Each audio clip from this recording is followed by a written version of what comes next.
Welcome to Ganapathi institute Kakinada YouTube channel. ఇప్పటివరకు ఎవరైనా ఈ యూట్యూబ్ ఛానల్ని సబ్స్క్రైబ్ చేసుకున్నట్లయితే వెంటనే సబ్స్క్రైబ్ చేసుకోండి. ప్రతిరోజు కూడా మీకు డైలీ కరెంట్ అఫైర్స్తో పాటు జనరల్ స్టడీస్ వీడియోస్ను కూడా అప్లోడ్ చేయబడడం జరుగుతుంది.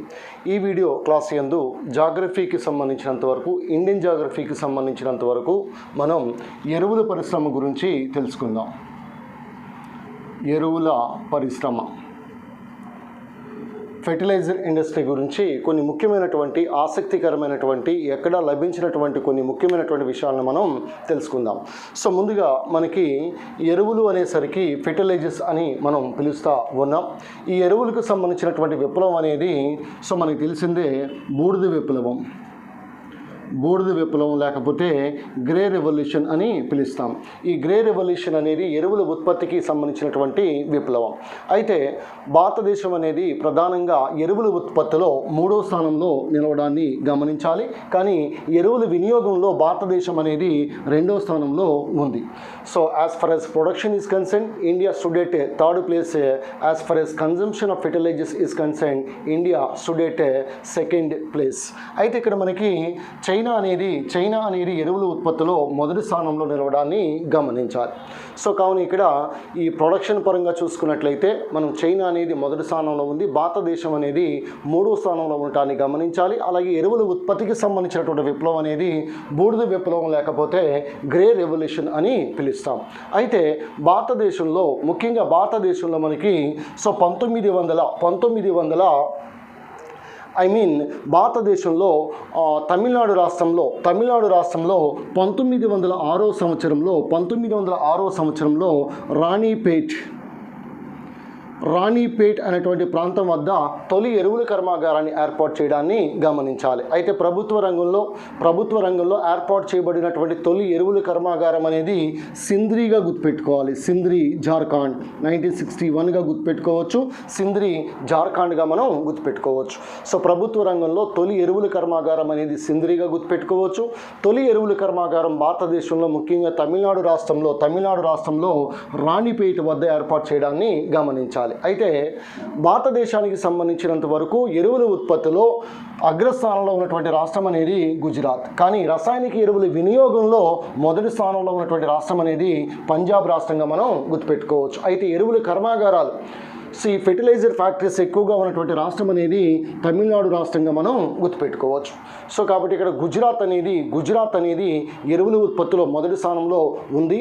అదేవిధంగా ఈ పంజాబ్ రాష్ట్రం అనేది ఎరువుల వినియోగంలో 1వ స్థానంలో ఉంది. ఈ ఎరువుల ఫ్యాక్టరీస్ ఎక్కువగా ఉన్నటువంటి రాష్ట్రం అనేది తమిళనాడు రాష్ట్రంగా గుర్తుపెట్టుకోవచ్చు. అయితే మనకి భారతదేశంలో ఈ ఫెర్టిలైజర్ కంపెనీస్కి సంబంధించినంత వరకు చాలా ముఖ్యమైనటువంటి company fertilizer corporation of India limited. ఈ ఫెర్టిలైజర్ కార్పొరేషన్ ఆఫ్ ఇండియా లిమిటెడ్ను 1961 సంవత్సరంలో ఏర్పాటు చేయడం జరిగింది. దీని యొక్క ప్రధాన కార్యాలయం అనేది నోయిడాలో ఉంది, ఉత్తరప్రదేశ్లోని నోయిడాలో ఉంది. అదేవిధంగా నేషనల్ ఫెర్టిలైజర్ లిమిటెడ్ అని పిలుస్తాం. దేశంలో ఎరువుల్ని అత్యధికంగా ఉత్పత్తి చేస్తున్నటువంటి కంపెనీ ఇది నేషనల్ ఫెర్టిలైజర్ లిమిటెడ్. దీన్ని 1974లో ఏర్పాటు చేయడాన్ని గమనించాలి. సో కాబట్టి ఇక్కడ FCI, food corporation of India కాదు, fertilizer corporation of India limited అని పిలుస్తాం. 1961 నోయిడాగా గుర్తుపెట్టుకోవచ్చు, నోయిడా, ఉత్తరప్రదేశ్. అదేవిధంగా నేషనల్ ఫెర్టిలైజర్స్ లిమిటెడ్ 1974గా కూడా మనం గుర్తుపెట్టుకోవచ్చు. అయితే ఇక్కడ ఈ ఎరువులకు సంబంధించినంత వరకు ఈ 2 ముఖ్యమైనటువంటి fertilizer corporation of India limited, national fertilizers limited, ఇవే కాకుండా ఇతర సంస్థలు కూడా ఉన్నాయి, కానీ అవి ఇంపార్టెంట్ కాదు. ఈ 2 కూడా 1961, 1974 ఈ 2 కూడా మనం గుర్తుపెట్టుకోవాల్సినటువంటి అవసరం ఉంది. అదేవిధంగా IFFCO Indian farmers and fertilizers cooperative organisation.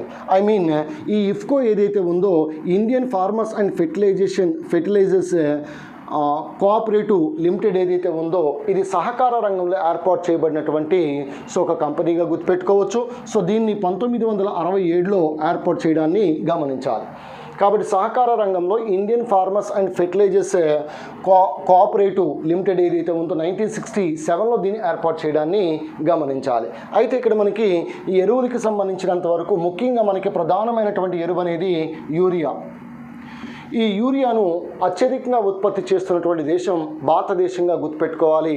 Urea యొక్క ఫార్ములా అనేది CONH2 ట్యాక్ అండ్ ట్వైస్గా గుర్తుపెట్టుకోవచ్చు. దీన్నే మనం కార్బామైడ్ అని పిలుస్తాం, కార్బామైడ్. అయితే యూరియాలో ప్రధానంగా మనకి నైట్రోజన్ అనేది 46% వరకు ఉంటుంది. సో నైట్రోజన్ని మనం దుర్గంధ వాయువు అని పిలుస్తాం. మొక్కల పెరుగుదలకు అత్యవసరమైనటువంటి మూలకం నైట్రోజన్. అందువలన చూడండి మనకి NPK, నైట్రోజన్, ఫాస్ఫరస్, పొటాషియం అని పిలుస్తాం. వీటిని ఆయా రేషియోల్లో మనకి ఎరువుల్ని ఎక్కువగా వినియోగించడానికి కూడా మనం గమనించాలి. ఈ NPK మూలకాలని మనం క్రిటికల్ ఎలిమెంట్స్ అని పిలుస్తాం. క్రిటికల్ మూలకాలు, మొక్కలకి అత్యవసరమైనటువంటి మూలకాలు, క్రిటికల్ మూలకాలు అని పిలుస్తాం, NPK మూలకాలు. అయితే ఇక్కడ యూరియా ప్రయోగశాలలో తయారు చేయబడినటువంటి తొలి కర్బన సమ్మేళనం అనేది యూరియా. అలా తయారు చేసినటువంటి శాస్త్రవేత్త వోలర్గా గుర్తుపెట్టుకోవాలి, వోలర్. అదేవిధంగా ఈ మృదులాస్థి చేపలు, కార్టిలేజినస్ ఫిషెస్ అని పిలుస్తాం. ఉదాహరణకు సొరచేప తీసుకోండి. ఈ మృదులాస్థి చేపల్లో రక్తంలో యూరియా అనేది నిల్వ ఉంటుంది. ప్లస్ ఈ మృదులాస్థి చేపలు యూరియాను విసర్జిస్తాయి. ప్లస్ కప్పలు ఉభయచరాలు కూడా యూరియాను విసర్జిస్తాయి. అదేవిధంగా క్షీరదాలు కూడా యూరియాను విసర్జించడాన్ని గమనించాలి. వానపాము కూడా యూరియాను విసర్జిస్తుంది.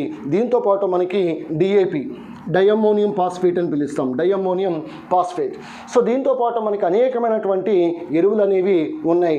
ఫర్ ఎగ్జాంపుల్ అమ్మోనియం నైట్రేట్, దీని పేలుడు పదార్థంగా కూడా వాడతాం, ఎరువుగా కూడా వాడతాం. అదేవిధంగా ammonium sulphate, super phosphate of lime, super phosphate of lime అని పిలుస్తాం. ఇలాంటి సూపర్ ఫాస్ఫేట్ ఆఫ్ లైమ్ తొలి ఎరువుల కర్మాగారాన్ని మనకి రాణిపేటలో తమిళనాడులో ఏర్పాటు చేయడాన్ని గమనించాలి. అదేవిధంగా నైట్రోలిమ్, దీని ఫార్ములా ఏంటో మీరు కామెంట్ రూపంలో తెలియచేయండి.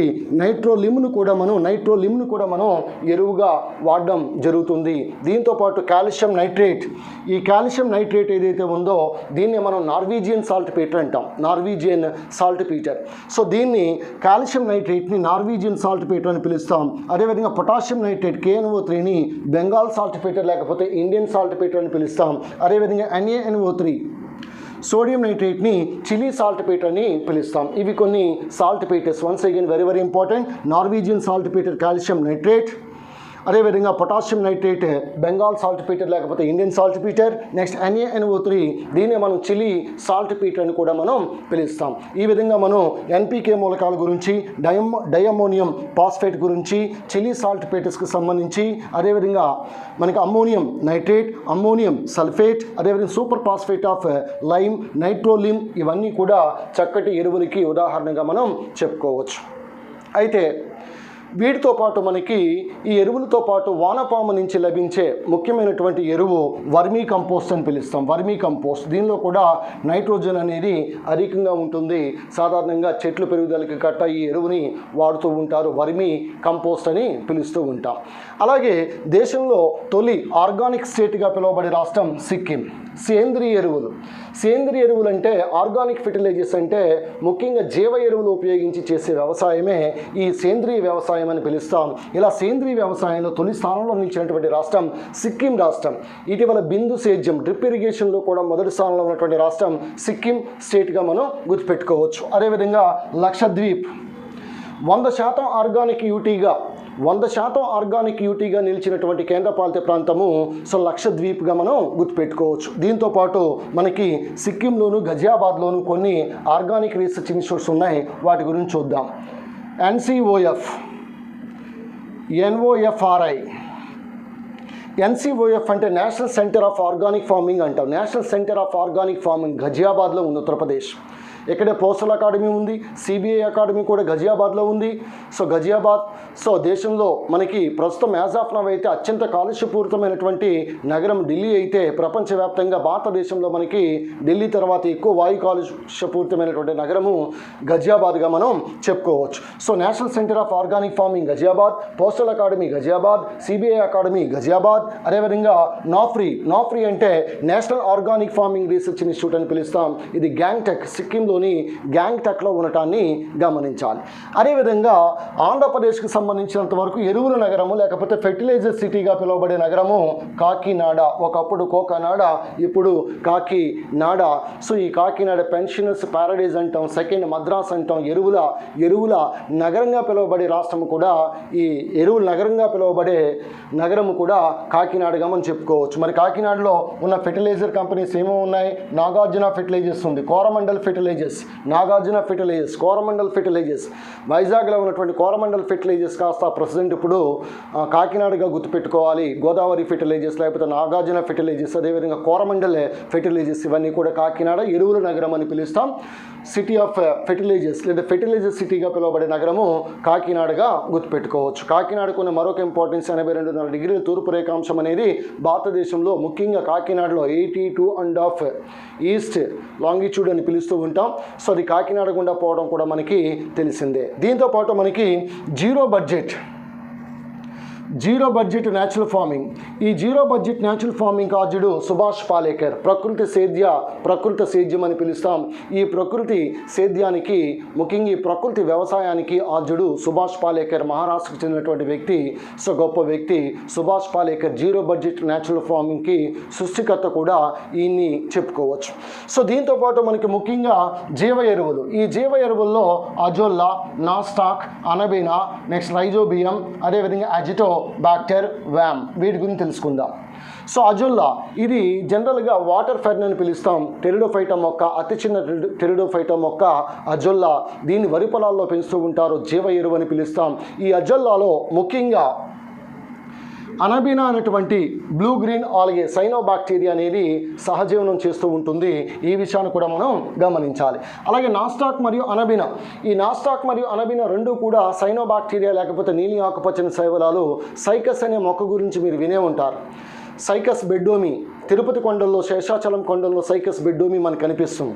దీని నుంచి సగుబియ్యం కూడా తయారు చేస్తారు. ఈవెన్ మనకి ఈ కర్రపెండల నుంచి కూడా మానిహాట్ అని పిలుస్తాం. ఆ కర్రపెండల నుంచి కూడా సగుబియ్యం తయారు చేస్తారు. టాపియోకా అనే ఒక వాణిజ్యంగా ఉత్పత్తి చేసే పిండి పదార్థం కూడా మనకి కర్రపెండలం నుంచి లభిస్తుంది. కర్రపెండలం అనేది ఒక వేరుగా గుర్తుపెట్టుకోవాలి. మానిహాట్ ఎస్కులెంటమ్ అని పిలుస్తాం కర్రపెండలం. సో ఇలా మనకి ఈ సైకస్ బెడ్డోమి, ఈ సైకస్ చూడండి, ఈ సైకస్లో మనకి అతిపెద్ద నగ్న అండాలు అనేవి కనిపిస్తాయి. నేకిడ్ ఓవ్యూల్స్ అనేవి కనిపిస్తాయి. వృక్షరాజ్యంలో అతిపెద్ద అండాలు కలిగినటువంటి మొక్క సైకస్. ఈ సైకస్ గురించి ఎందుకు ఇక్కడ చెప్తున్నానంటే, సైకస్లో వేళ్ళు ఉంటాయి. ఆ వేళ్ళని కొర్రలాయిడ్ రూట్స్ అంటారు. ఆ కొర్రలాయిడ్ వేళ్లలో ఈ నాస్టాక్ మరియు అనబీనా అనేవి సహజీవనం చేయడాన్ని గమనించాలి. నత్రజని స్థాపనకు తోడ్పడతాయి. అదేవిధంగా రైజోబియం, లెగ్యుమినేసి కుటుంబానికి చెందినటువంటి వేరుబుడుపుల్లో, పప్పుధాన్యాలకు చెందినటువంటి ఈ ఫ్యాబేసి కుటుంబానికి చెందిన మొక్కల యొక్క వేరుబుడుపుల్లో, రూట్ నాడ్యూల్స్లో ఉండే బ్యాక్టీరియం, సహజీవనం చేసే బ్యాక్టీరియం రైజోబియం. అదేవిధంగా అజిటోబ్యాక్టర్, ఇది స్వేచ్ఛగా మనకి జనరల్గా ఈ వాయురహిత బ్యాక్టీరియా అని పిలుస్తాం, ఎనరోబిక్ బ్యాక్టీరియా అని పిలుస్తాం. ఇది కూడా వాతావరణంలో ఉండి నత్రజని స్థాపనకు తోడ్పడే బ్యాక్టీరియా, అజిటోబ్యాక్టర్గా గుర్తుపెట్టుకోవాలి. అలాగే వాసిక్యులార్ ఆర్బస్క్యులార్ మైకోరైజే. ఈ వాసిక్యులార్ ఆర్బస్క్యులార్ మైకోరైజే అనేది ముఖ్యంగా ఈ శిలీంధ్రాల యొక్క తంతువులు అనేవి పెద్ద వృక్షాల యొక్క వేళ్లతో సంబంధాన్ని కలిగి ఉంటాయి. ఈ విధంగా పెద్ద వృక్షాల యొక్క వేళ్లతో సంబంధాన్ని కలిగినటువంటి ఈ శిలీంధ్రాల యొక్క తంతువులు, ఈ శిలీంధ్ర తంతువులు, పెద్ద మొక్కల యొక్క వేళ్ళు, వాటి మధ్య ఉన్న సంబంధమే వ్యామ్ అని పిలుస్తాం. ఇది కూడా జీవ ఎరువుగా ఉపయోగపడుతుంది. కాబట్టి జీవ ఎరువులుగా, బయో ఫెర్టిలైజర్స్గా ఉపయోగపడేవి కొన్ని ఉదాహరణలు చెప్పండి అన్నప్పుడు మనకి ఇక్కడ అజొల్లా చెప్పొచ్చు, నాస్టాక్ చెప్పొచ్చు, అనబీనా చెప్పొచ్చు, రైజోబియం చెప్పొచ్చు, అజిటోబ్యాక్టర్ చెప్పొచ్చు, వాసిక్యులార్ ఆర్బస్క్యులార్ మైకోరైజే, ఇది కూడా మనం చెప్పడానికి ఆస్కారం అనేది ఉంది. అయితే ఇక్కడ మనకి భారతదేశంలో ఈ ఎరువుల పరిశ్రమలు, ముఖ్యంగా ఎరువుల కర్మాగారాలు ఆయా ప్రాంతాల్లో ఉన్నాయి. ఆల్రెడీ మీకు ఒకటి చెప్పాను, రాణిపేట్ చెప్పడం జరిగింది. అయితే ప్రస్తుతం అది పనిచేయటం లేదు. రాణిపేట్ ఇటీవల కాలంలోనే మనకి తెలంగాణలో, ముఖ్యంగా కరీంనగర్కి సంబంధించినంత వరకు ఈ రామగుండం ఎరువుల కర్మాగారాన్ని ఇటీవల దాన్ని మళ్ళీ రీఓపెన్ చేయడం కూడా గమనించాలి. రామగుండం తెలంగాణ గుర్తుపెట్టుకోవచ్చు. సింద్రి ఇది మనకి జనరల్గా సింద్రి మనకి జార్ఖండ్గా గుర్తుపెట్టుకోవచ్చు. ఒడిశా రాష్ట్రానికి సంబంధించినంత తెలిసినంత వరకు మనం తాల్చేరు గుర్తుపెట్టుకోవచ్చు, తాల్చేర్. అదేవిధంగా రామగుండం తెలంగాణ గుర్తుపెట్టుకోవచ్చు, తాల్చేర్ ఒడిశా గుర్తుపెట్టుకోవచ్చు. అదేవిధంగా గోరఖ్పూర్ ఉత్తరప్రదేశ్. ఇదే గోరఖ్పూర్ మనకి హర్యానాలో కూడా ఉంది, అది అణు విద్యుత్ కేంద్రం గోరఖ్పూర్. యాజ్ ఆఫ్ నౌ ఉత్తరప్రదేశ్లో ఉన్నటువంటి గోరఖ్పూర్ అనేది లాంగెస్ట్ రైల్వే ప్లాట్ఫామ్ మనకి తెలిసిందే. అయితే భవిష్యత్తులో మనకి హుబ్లీ రైల్వే స్టేషన్ రాబోతూ ఉంది, దాన్నే శ్రీ సిద్ధరోడా స్వామీజీ రైల్వే స్టేషన్ అని పిలుస్తాం. హుబ్లీ కర్ణాటకగా మనం గుర్తుపెట్టుకోవచ్చు. దీంతోపాటు భారతదేశంలో తొలి బార్జల కర్మాగారమైనటువంటి నంగల్ 1962లో ఏర్పాటు చేశారు. ఆ నంగల్ వద్ద కూడా మనకి ఎరువుల కర్మాగారం అనేది ఉంది పంజాబ్. అలాగే పానీపట్ అనేది ఇది హర్యానాలో ఉంది. పానీపట్లో కూడా మనకి ఈ ఎరువుల కర్మాగారం ఉంటాన్ని గమనించాలి. అదేవిధంగా ఈ బఠిండా అనేది ముఖ్యంగా పంజాబ్లో ఉంది. ఇదే బఠిండాలో చముర్శుద్ధి కర్మాగారం కూడా ఉంది. గురు గోవింద్ సింగ్ జీ చముర్శుద్ధి కర్మాగారం అని పిలుస్తాం. అదేవిధంగా ఈ విజయపూర్ అనేది మధ్యప్రదేశ్లో ఉండటాన్ని గమనించాలి. ఉదగమండలం లేకపోతే ఊటీ, ఇక్కడ కూడా ఎరువుల కర్మాగారం అనేది ఉంది. అదేవిధంగా ఈ కోచి కేరళలో కూడా ఎరువుల కర్మాగారం చూడవచ్చు. అస్సాంలో నామ్రూప్ అనేటువంటి ప్రాంతం వద్ద. అదేవిధంగా మనకి గుజరాత్లో హజీరా, క్రిబ్కో ఎరువుల కర్మాగారం హజీరా. అదే హజీరా వద్ద మనకి బార్జల కర్మాగారం కూడా ఉంది. హజీరా మరియు బరోడా అని పిలుస్తాం. అదేవిధంగా బీహార్లో బరౌని అనే ప్రాంతం వద్ద కూడా ఎరువుల కర్మాగారం ఉండటాన్ని గమనించాలి. ఇవి జనరల్గా ఏంటని అడిగితే మనకి ఎరువుల పరిశ్రమకు సంబంధించినటువంటి సమాచారం. కాబట్టి ఎగ్జామినేషన్ పాయింట్ ఆఫ్ వ్యూలో ఇక్కడ బూడిద విప్లవం లేకపోతే గ్రే రెవల్యూషన్ అనేది ఇంపార్టెంట్. ఎరువుల ఉత్పత్తుల గుజరాత్ రాష్ట్రం మొదటి స్థానం. అయితే రసాయనిక ఎరువుల వినియోగంలో ప్రథమ స్థానంలో ఉన్నటువంటి రాష్ట్రం ఈ Punjab. Fertilizer corporation of India limited 1961. అదేవిధంగా ప్రభుత్వ రంగంలో స్థాపించబడినటువంటి తొలి ఎరువుల కర్మాగారము సింద్రి జార్ఖండ్గా గుర్తుపెట్టుకోవచ్చు.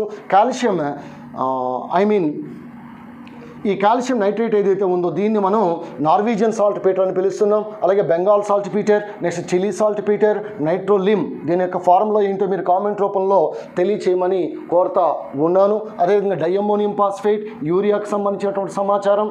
యూరియా యొక్క ఫార్ములా, దీన్ని కార్బమైడ్ అని పిలుస్తాం. ప్రయోగశాలలో తయారు చేయబడినటువంటి తొలి కర్బన సమ్మేళనం యూరియా అయితే తొలి కర్బన ఆమ్లం అనేది ఎస్టిక్ ఆమ్లంగా మనం గుర్తుపెట్టుకోవచ్చు. ఇది మనకి ముఖ్యంగా ఈ ఎరువుల పరిశ్రమకు సంబంధించినటువంటి సమాచారం. మళ్ళీ రెండోసారి మీరు జాగ్రత్తగా వింటే మీకు చాలా తక్కువ సమయంలో మీకు అన్నీ కూడా చిన్ని వీడియోస్ రూపంలో తక్కువ సమయంలో ఎక్కువ సమాచారం అంతా కవర్ అయ్యే విధంగా. ఫర్ ఎగ్జాంపుల్ ఏదైనా ఒక జాగ్రఫీ ఫ్యాకల్టీ వస్తే మీకు 3 పాయింట్లు చెప్తాడు. ఏంటి? భారతదేశం ఎరువుల ఉత్పత్తిలో 3వ స్థానంలో ఉంది, వినియోగంలో 2వ స్థానంలో ఉంది. లేదా fertilizer corporation of India limited ఎక్కడ ఉంది, లేకపోతే ఈ గుజరాత్ అనేది ప్రథమ స్థానంలో ఉంది. ఎరువుల పరిశ్రమ అయిపోయింది, నువ్వు రాసుకుంటావు, అయిపోతుంది, క్లాస్ అయిపోతుంది, వెళ్ళిపోతావు. అది కాదు ఇక్కడ.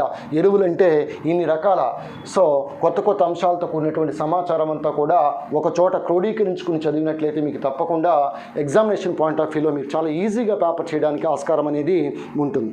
అయితే గణపతి ఇన్స్టిట్యూట్లో ముఖ్యంగా ఈ లాక్డౌన్ విధించటం, 2 తెలుగు రాష్ట్రాల్లో లాక్డౌన్ మళ్ళీ విధించడం అనేది జరిగింది. ఇక్కడ కోచింగ్ సెంటర్ని మూసివేయబడడం జరిగింది, హాస్టల్స్ కూడా మూసివేయబడడం జరిగింది. ఎవరికి వాళ్ళు ఇళ్ళకి వెళ్ళిపోతూ ఉన్నారు, కొంతమంది రూముల్లో చదువుకుంటూ ఉన్నారు. ఎవరైతే పేద విద్యార్థులు ఉన్నారో వారి కోసం గణపతి ఇన్స్టిట్యూట్ మొత్తం 10 బుక్స్ మెటీరియల్ని మీకు కేవలం 1000 రూపాయలకే అందించడం జరుగుతుంది. ఈ 10 బుక్స్ మెటీరియల్తో పాటు మీరు ఏ మెటీరియల్ చదవాల్సిన పని లేదు. బయట మెటీరియల్ చదివితే మీకు ఉద్యోగం రాదు. ఈ విషయం నేను క్లియర్గా చెప్తా ఉన్నా. గణపతి ఇన్స్టిట్యూట్ మెటీరియల్ మాత్రమే తీసుకోండి. గణపతి ఇన్స్టిట్యూట్ మెటీరియల్తో పాటు గణపతి ఇన్స్టిట్యూట్ యొక్క బుక్లెట్స్, ముఖ్యంగా ఈ బుక్లెట్స్ అనేవి మీకు చాలా బాగా ఉపయోగపడడం అనేది జరుగుతుంది. ఇలాంటి బుక్లెట్స్ అనేవి మొత్తం టోటల్ 10 బుక్లెట్స్ అనేవి ఉన్నాయి లెవెల్ 1. దీనిలో మీకు ఈ బాక్స్ ఐటమ్స్తో పాటు సమగ్రమైనటువంటి సమాచారంతో పాటు 1000 క్వశ్చన్స్, మీకు ఎగ్జామినేషన్ అడిగే క్వశ్చన్స్ దీనిలోనే ఉన్నాయి. ప్రతి పరీక్షకు ప్రిపేర్ అయ్యే పరీక్షాది అభ్యర్థి చేతిలో ఉండాల్సినటువంటి బుక్లెట్స్ తప్పకుండా మీరు ఇన్స్టిట్యూట్కి వచ్చి ఈ బుక్లెట్స్ అన్ని తీసుకుని ఈ లాక్డౌన్ సమయంలో మళ్ళీ ఇన్స్టిట్యూట్లు తెరిచే లోపల ఈ బుక్లెట్స్ అన్నీ కనుక మీరు చదివినట్లయితే మీకు ఉద్యోగం అనేది పక్కాగా వస్తుంది. క్విక్ రివిజన్లో భాగంగా ఇవి చాలా బాగా ఉపయోగపడడం అనేది జరుగుతుంది. ఇలా టోటల్ 10 బుక్లెట్స్ అనేవి ఉన్నాయి. దీంతోపాటు మీకు గణపతి ఇన్స్టిట్యూట్కి సంబంధించినటువంటి మెటీరియల్ కేవలం 1000 రూపాయలకే మీకు పంపించబడడం జరుగుతుంది. ఎవరికైనా మెటీరియల్ కావాల్సి ఉన్నా, లేకపోతే బుక్లెట్స్ కావాల్సి ఉన్నా, లేదా మీకు ఏమైనా డౌట్స్ కన్నా ఉన్నట్లయితే 9505866099కి మీరు ఫోన్ కాల్ చేయొచ్చు, వాట్సాప్ చేయొచ్చు, మరిన్ని వివరాలు కూడా తెలుసుకోవచ్చు. తదుపరి వీడియోలో మరొక సమాచారం గురించి మనం తెలుసుకుందాం. This is yours Ganapathi sir from Ganapathi institute Kakinada, Andhra Pradesh. Meet you tomorrow, not tomorrow. మరొక గంటలో మరొక వీడియో మీకోసం సిద్ధం చేయడం జరుగుతుంది. All the best.